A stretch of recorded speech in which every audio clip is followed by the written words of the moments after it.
लोकसभा चुनाव 2024 के साथ ही ओडिशा के विधानसभा चुनाव भी हो रहे हैं। अंतिम चरण के मतदान से पहले ओडिशा की लड़ाई अब नवीन पटनायक के स्वास्थ्य और हिलते हाथ पर आ गई है। बता दें कि नवीन पटनायक की एक रैली की वीडियो क्लिप वायरल हो रही है, जिसमें पूर्व IAS अधिकारी और बीजू जनता दल नेता वी कार्तिकेन पांडियन ओडिशा सीएम का हाथ पोडियम पर अंदर की तरफ करते नजर आ रहे हैं। इस वीडियो के सामने आने के बाद विपक्ष वीके पांडियन पर हमलावर है और पूर्व IAS को लेकर नवीन पटनायक को घेर भी रहा है। ओडिशा चुनाव के बीच सरकार पर विपक्ष के हमलों का सेंटर पॉइंट बने वीके पांडियन आखिरकार कौन है, इसको जानने की कोशिश करते हैं। तमिलनाडु में जन्मे पूर्व IAS अधिकारी वीके पांडियन कृषि में ग्रेजुएट और भारतीय कृषि अनुसंधान संस्थान से पोस्ट ग्रेजुएट हैं। पूर्व IAS अधिकारी वीके पांडियन की गिनती सेवा काल में भी मुख्यमंत्री नवीन पटनायक के करीबियों में होती रही थी। 2000 बैच के ओडिशा कैडर के IAS थे और उन्हें पहली पोस्टिंग 2002 में कालाहांडी जिले के धर्मगढ़ में बतौर सब कलेक्टर मिली थी।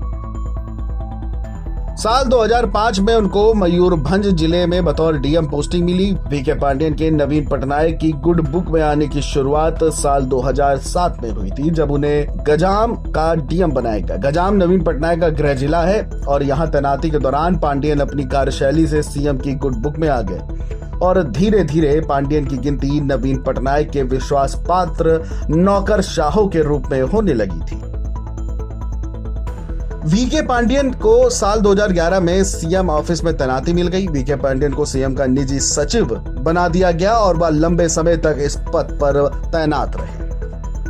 2019 की बात है। 2019 में जीत के बाद नवीन पटनायक ने ओडिशा में जब लगातार 5वीं बार सरकार बनाई, उन्होंने 5T योजना लॉन्च करी और वीके पांडियन को इसका सचिव बना दिया। 5T का सचिव बनाए जाने के बाद एक्टिव मोड में आए पांडियन ने ओडिशा के अलग अलग इलाकों के दौरे किए और लगभग 200 बैठकें कर जनता की समस्याएं सुनी।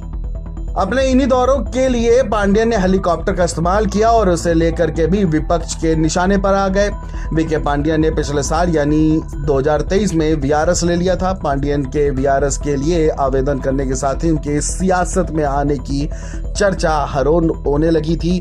हुआ भी ऐसा कि वीके पांडियन VRS लेने के बाद BJD में शामिल हो गए थे। IAS की नौकरी से VRS लेकर सियासत में आए वीके पांडियन इस चुनाव में BJD के मुख्य कैंपेनर और चुनाव रणनीतिकार की भूमिका निभा रहे हैं। पांडियन के चुनाव लड़ने के भी कयास थे, लेकिन वह खुद मैदान में नहीं उतरे।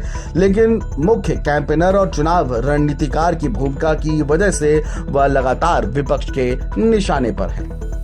विपक्षी पार्टियां इस बार नवीन पटनायक की जगह उनके आसपास के लोगों को निशाने पर लेने की रणनीति के साथ चल रही है। पांडियन BJD के कैंपेन में भी लीड रोल में नजर आ रहे हैं। नवीन पटनायक के उत्तराधिकारी की इमेज की वजह से भी वह विपक्ष के लिए मुख्य टारगेट बन गए हैं। विपक्षी पार्टियां इन चुनावों में ओडिशा के ओडिया CM ओडिया अस्मिता को मुद्दा बनाते हुए वीके पांडियन को सुपर CM बता निशाना साध रही है। दूसरी ओर जो वीडियो वायरल हो रहा है, जिसमें वह पोडियम से उनका हाथ हटाते देखे जा सकते हैं, उसको लेकर के भी PM मोदी तक ने बड़ी बात बोल दी है। PM मोदी ने कहा है कि पटनायक जी के साथ कुछ ना कुछ साजिश भी की जा रही है और इसके अलावा एक और वीडियो भी सोशल मीडिया पर वीके पांडियन का वायरल हो रहा है।